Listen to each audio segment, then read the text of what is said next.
Try it out.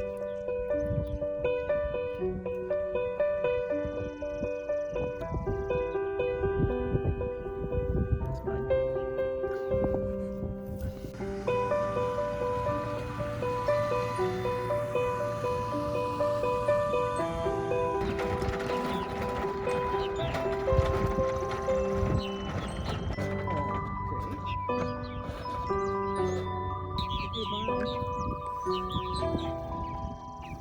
So they're bringing some straw in, so hard at work. Good morning. It's Mary Simpson and Ross Snider from the Old River Farm, and we're very excited as we await for our guests to arrive at 9 a.m. for an all-day wildflower walk with Larry Cornelis, a preeminent ecologist in the area. And we even have 2 or 3 paying customers coming, and our staff here at the farm. And we're located in the Thames River watershed on the site of an old Attawandaron village, just from 700 years ago. It's just across the river. And my ancestors came here in the 1830s and cleared the land, and the farm's still in the family. And we want to keep it here for another 7 generations.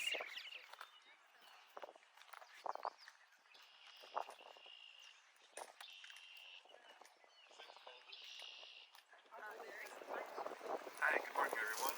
So my name's Larry Cornelis, and I have a small family farm where I live with my wife, my daughter, and her husband near Wallsburg on the North Sydenham River. And, I'm a horticulturalist by training, but I'm a naturalist, conservationist, and I spend most of my time involved with some sort of natural heritage and working with nature. We can start right here with plant identification, because there's plants all around us, and a lot of them have medicinal uses, right? And cultural and traditional uses. Pretty much most of the things I'm looking at, some of them, like the dandelions and the yellow parsnip, are introductions, but they have food and medicinal uses. Dandelion is incredible, right? If you learn about dandelion, the medicinal uses and culinary uses of dandelions. Over there behind the weeds, there's some bloodroot. Are you familiar with bloodroot, Mary? Can you point that out for us there? Kind of, you see it? Yeah, that's right there. Yeah, those big, fairly big umbrella kind of like leaves.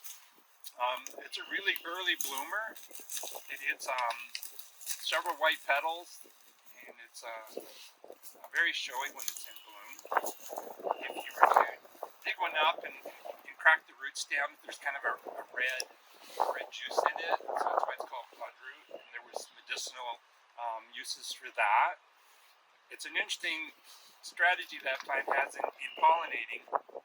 So to produce a flower, it takes a lot of energy, right?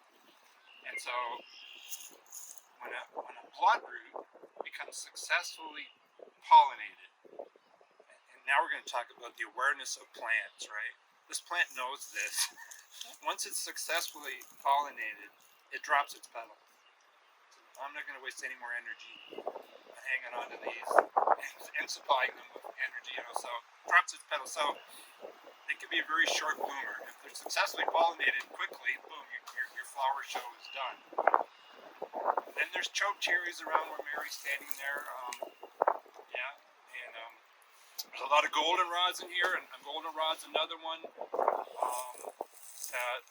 Even back into like Greek and Roman times. Even things like garlic mustard, the very invasive garlic mustard in the woods. I believe that was brought here as a food source. It's a winter green. It's green all winter long, and you can eat it through the winter. You're having it for lunch. We're having some for lunch. I was just going to say, Mary is trying to help us develop our palate. I was talking to Mary on the phone the other day. What were you harvesting? Stinging nettle. Stinging nettle. Oh yeah, stinging nettle. And you know, I've got 55 acres and I can't find a single stinging nettle on my farm. I'm like, cheapers. So I have to ask her. I gotta plant some stinging nettle. But I was harvesting and eating Japanese knotweed while Mary was harvesting stinging nettle. If you can, when they're eat more it. mature. Eat it. Eat it.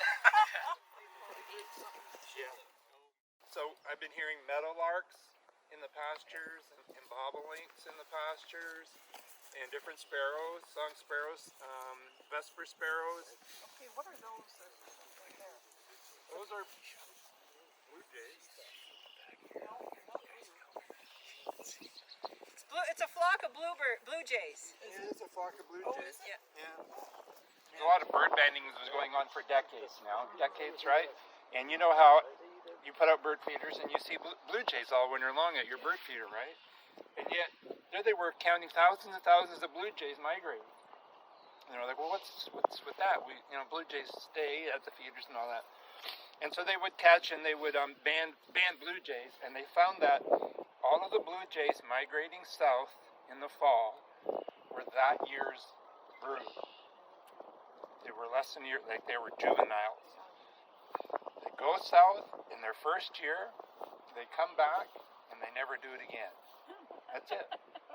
Like a peculiar kind of evolved scenario of maybe I don't have enough vigor as a youthful person, so I'm gonna go south and I come back. Now I'm tough and strong. I can handle the rest of winter. I don't know, but so that's where citizen science, bird watchers, observing things, bird banding. That's usually volunteers. You learn these kind of interesting things. So the blue jays that migrate south are this year's babies, and they come back and they never do it again. So how many years will they live? Oh, well, I think a blue jay can live 10 to 14 years. That's if nothing happens to it, okay? Life expectancy of birds is way shorter than they can live because of the challenges and the issues they have to go through. Predators after them. Just imagine if you're a migratory bird, like a warbler, like a black-throated green warbler, and you're going to go to Mexico and come back. The things that could happen to you on that travel, and the bad weather, and predators after you all the way, and finding your food supply. That's an oriole. Oh, it's my first oriole. Where is it? Did you? That's an oriole. Oh, we're going, where are the orioles? There, that's an oriole. Yeah. That's actually my favorite songbird. Oh.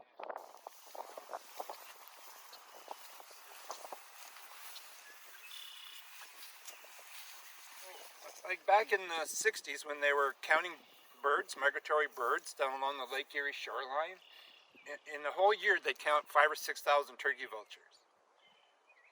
Now, on a good day, they count 5,000 or 6,000 turkey vultures. That's how the population has just exploded. I remember when I was a kid, I lived in Sarnia at the time with my parents, and we would drive to our family farm, and there was these big things on the road. And my dad slowed down, what is that? What is that? And it was turkey vultures. And that was the first time we'd ever seen a turkey vulture. We were in a 56 Buick, so it's quite a while ago, okay? But since then, there's one cruising in the sky way over there. Since then, they have really come north, and now we're starting to get black vultures, okay? I haven't seen one in Lambton or Middlesex, but you can pretty much guarantee to see one if you go to the Niagara Falls area.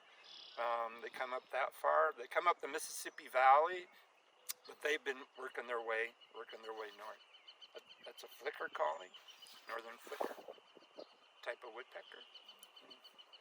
Yeah, so learn a lot of things from this bird banding and volunteers doing that kind of stuff, right?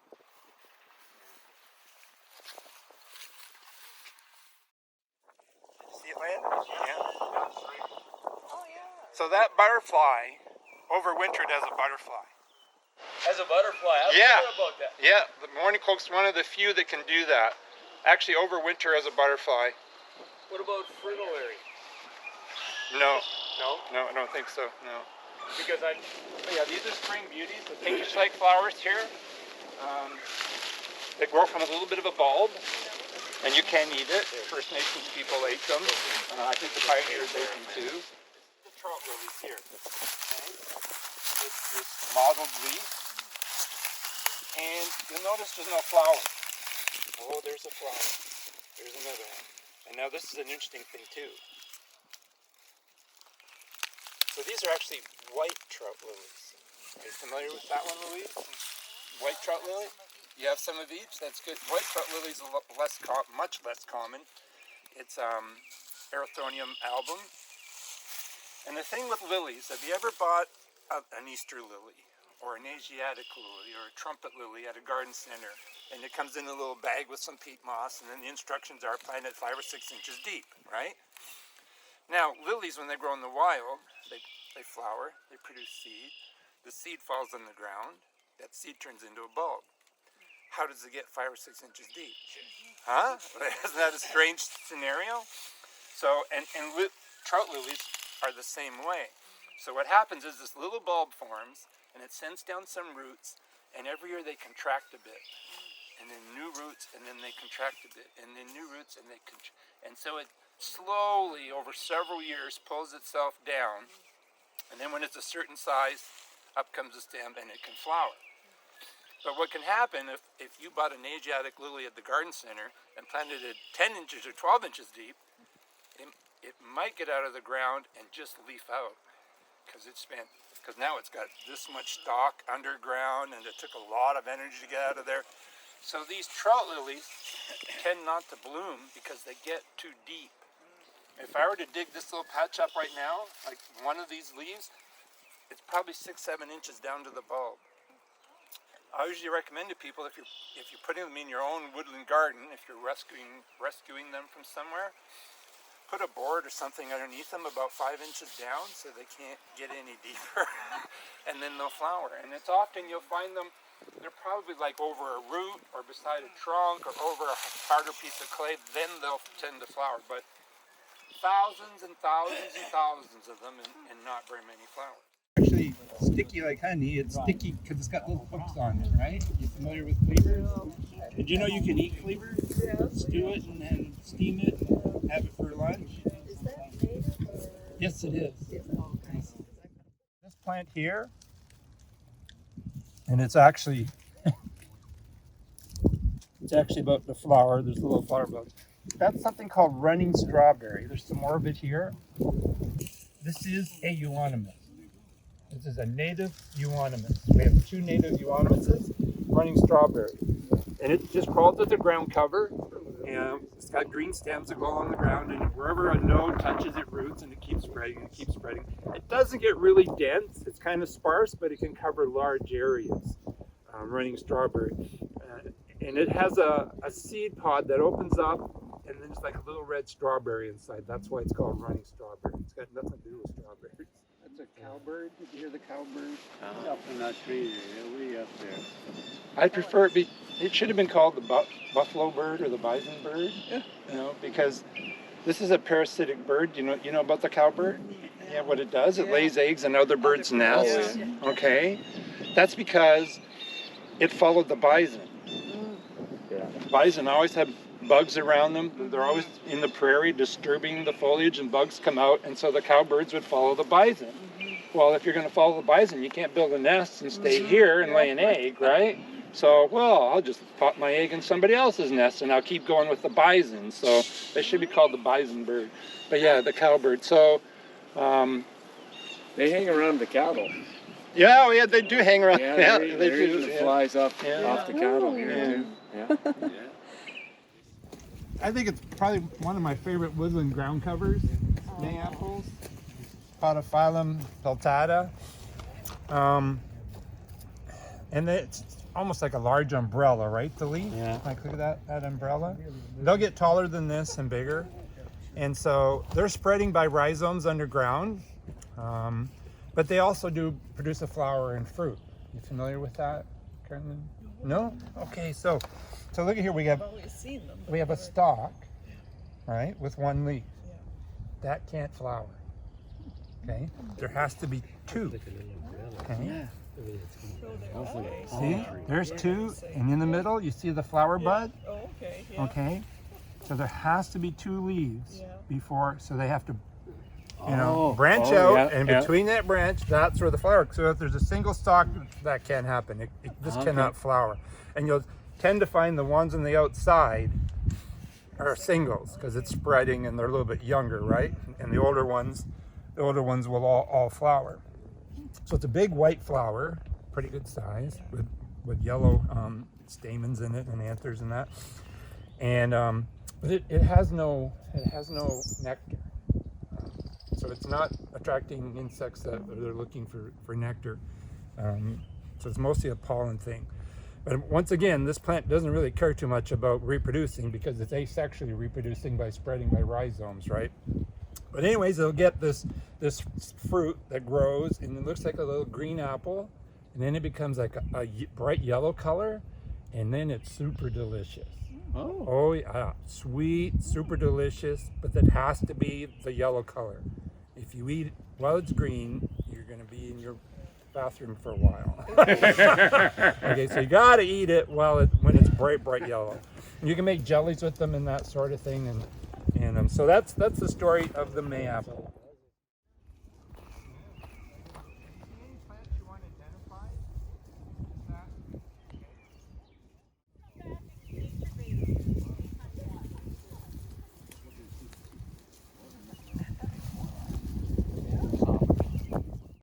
Maybe we can talk a bit about tree identification here somewhere.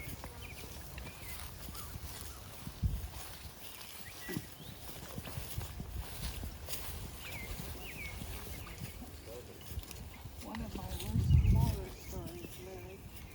It is wet down here. It's a rose-breasted grosbeak singing. It'd be a male on territory.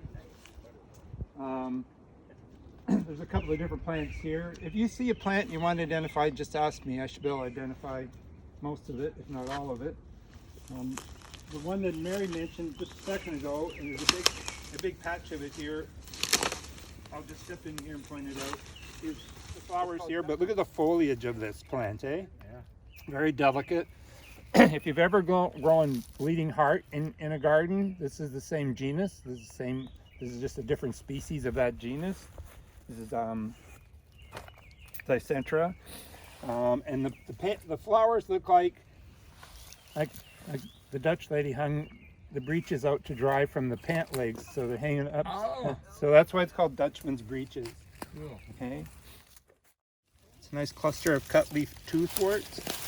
If you're to dig up the root, it actually has a little appendage on it that kind of looks like a tooth sticking out from the root every now and then. But it was also used as a medicinal for toothaches. Oh. Yeah.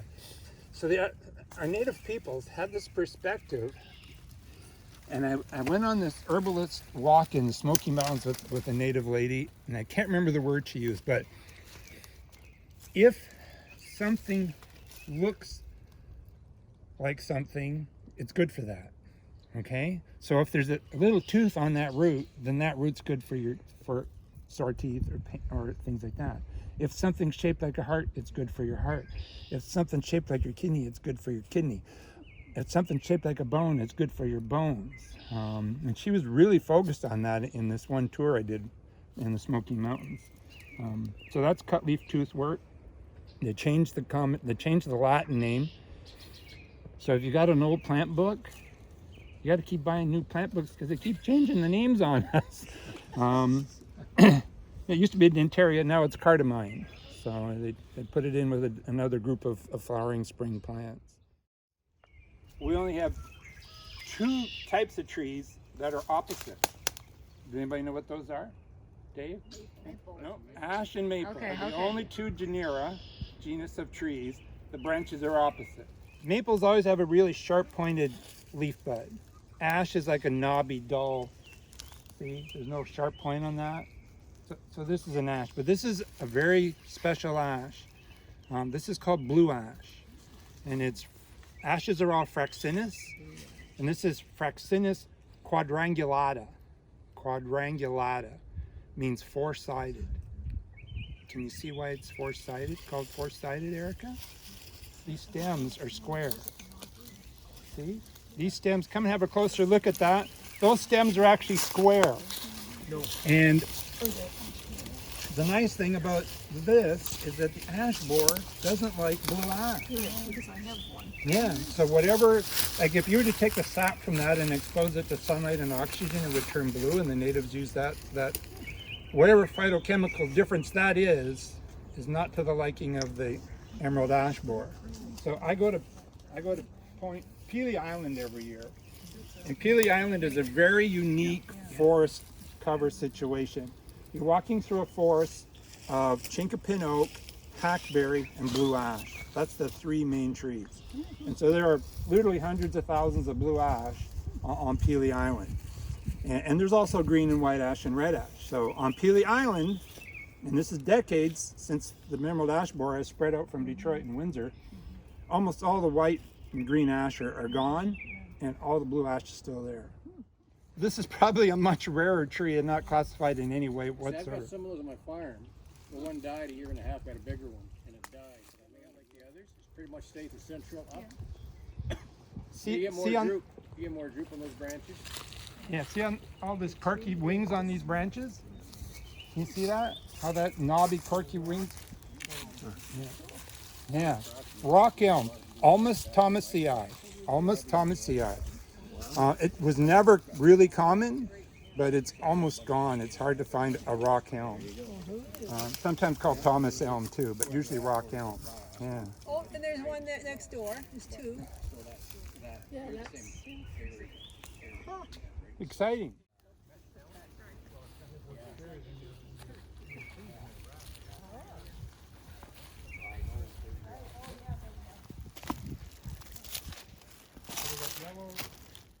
Okay, so that's another herbaceous plant. Remember I mentioned the running strawberry? If you see running strawberry, you're in the Carolinian zone. If you see wild geranium, you're in the Carolinian zone. It does not grow beyond the Carolinian zone. Yeah, so it's a southern affiliation. What else do we have going here? Well, we got the skunk cabbage, a few of them, but across over there is a big patch of skunk cabbage, and you see the marsh marigolds blooming, the yellow flowers mixed in on the other side. I have marsh marigolds. Fine greenery here. See this like fine stuff and all that? It's an annual native plant called false mermaid. I don't know why it's called false mermaid. They're also very Carolinian. I don't think you'd find that out of the Carolinian zone, false mermaid. It does get little white greenish flowers on it, but they're not noticeable really. And it's an annual, so it just, every year, where it grows, it can kind of blanket things just because so many seeds. Annual seeds germinate a lot quicker and easier than perennial type plant seeds. Yeah. Especially these woodland plants, like some of like trilliums, maybe even the geraniums and the trout lilies. It could take several years for a seed to germinate. Really? Mother Nature doesn't care, right? Because there's lots of them here, and so that's evolved. And they also, most of them asexually propagate. But yeah, annuals will, like, you get a big flush. Well, I think that's Agramonia. There isn't another name for it. But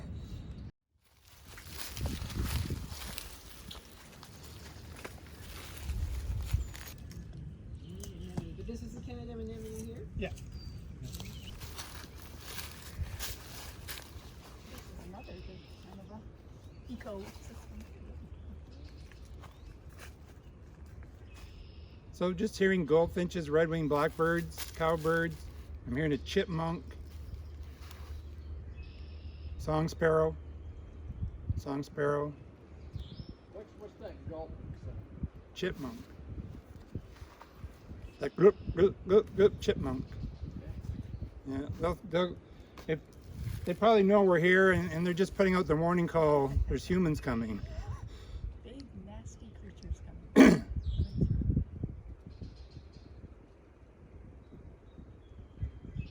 This is May the 10th, so this is like prime migration. First, if you're a birder and you're not bird watching the first 2 weeks of May, you're not a birder.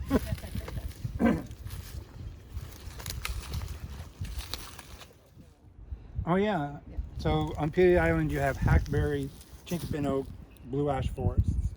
Very rare. if you're into nature and you know trees and forests, like you walk through there kind of in wonder, like, wow. Because that happens no place else, I don't think, on the planet. Those islands in Lake Erie have that. And you mentioned how hackberry at your place is almost like a weed. Yeah. And so if you read Jerry Waldron's book, Trees of the Caroline Forest, he has some pretty information about hackberries. So in the early 1900s, when they did tree surveys, the only place they had hackberry was at Point Pelee. Really? Point Pelee in Ontario. And so in the last 100 years, it has now expanded quite a bit north, and it's still moving north. And I always wondered, well, how can that be? Like, why? How's that tree moving so quickly? Because really, forests and tree species only move at meters a year, geographically speaking. You know, because like, other than the wind can carry, how far wind can carry a maple key or something like that, or how far an animal will carry an acorn. But what I discovered about the hackberries, and it was down in the Smoky Mountains in April, and the hackberries were loaded with the berries still.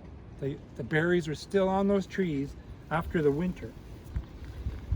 Well, the birds are eating them, and they're migrating north. So they're pushing that tree. Yeah. Yeah, it's a hackberry, Celtis occidentalis, and it has these berries, these fruit, but it's a large stone inside with just a little bit of like flesh around it, a little bit of fruit around it, but it's very sweet when it's ripe. It's very sweet and very high in vitamin C. And so actually, if the pioneers had known that, they could have just been eating hackberry seeds and just getting that flesh off of the big seed. But the birds really like them too. And we have two species of hackberry in Ontario, common hackberry and dwarf hackberry, and both the seeds are good to eat. And dwarf hackberry, just everything about the tree is smaller. The leaves are smaller, the tree's smaller. And it doesn't get this corky because it never gets to be a big tree, right? It doesn't get a corky bark. And their branches always seem to droop too. Mm-hmm. If you look at the corky ridges here, you see all these little lines on there, and they were the growth rings of that bark.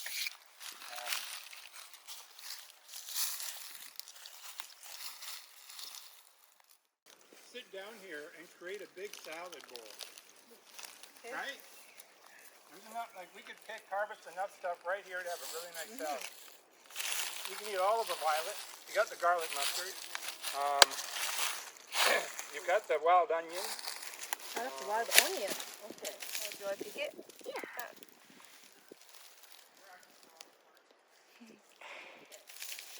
What else is here that we can? I think that's your jack in the pulpit. You can't eat those. Yeah, here's a jack. Where's the jack in the pulpit? Yeah, that one over here's one with a space on it. You can eat spring beauty bulbs. That's not Australian? No, that's jack. See how the bottom ones are hanging down lower?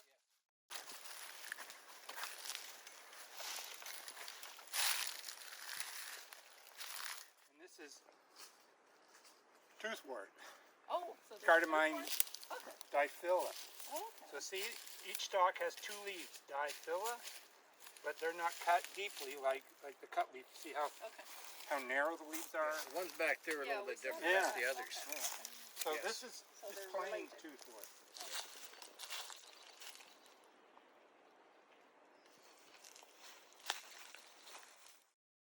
So the bitternut hickory doesn't have any bud scales, so the buds are naked. These are already starting to expand, but if they hadn't started yet, they still show the color a bit, but they're a golden sulfur color, easy for identification. Native bud, golden sulfur color, bitternut hickory, Caria cordiformis. So this is the leaves coming out, losing its yellow color a little bit. And they have a smooth bark, it's a ripe all day. Feral wrinkle. We're moving up through the pasture. She's 100 yards ahead of us right now. Up this high. Okay, so you have 4 different kinds of fungi. There's pathogens, ones that actually kill things. There's decomposers that clean up dead, rotting organic matter, a rotted hole or crack in a tree. And you have mycorrhizal fungi, which have a relationship with the roots of the plants. Okay, those are the important ones. And of those mycorrhizal, you have two types. One is ectomycorrhizal, and the other one is endomycorrhizal. So one coats the roots, and the other one actually becomes part of the root. Like it actually migrates cellular-wise, migrates together. And it's those mycorrhizal groups, and there's hundreds, if not thousands, of species of mycorrhizal fungi that are actually feeding the plants.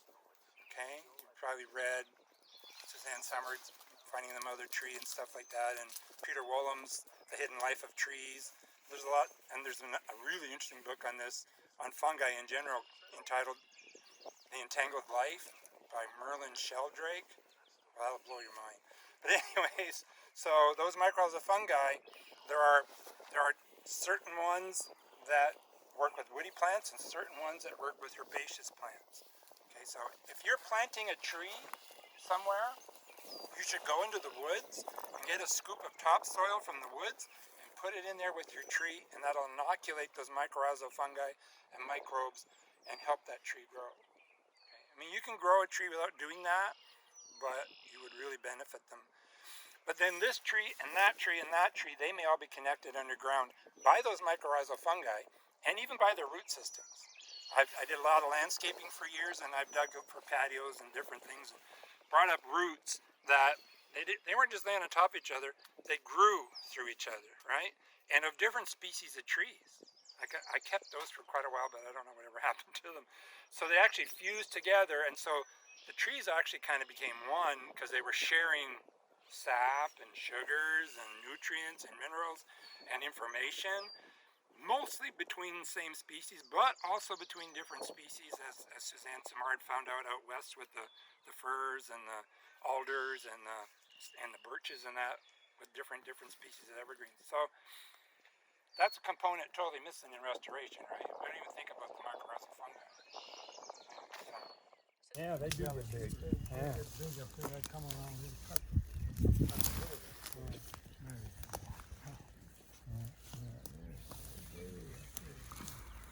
There's some blue flag iris down there. With the weather spot. And then we'll get air plant. You can't get more nutrition than this. Nutrition. How's that word? Yeah. Nutritional than stinging nettle. Yeah, a full body immersion there. Yeah, so thank you very much, everyone. I appreciate being invited, and I love meeting everybody and having all of these talks about nature and forests and restoration and spring ephemerals and all that kind of stuff. So I appreciate it, and hope to see you all again sometime, okay, on another tour. All right. Thank you. Bye-bye.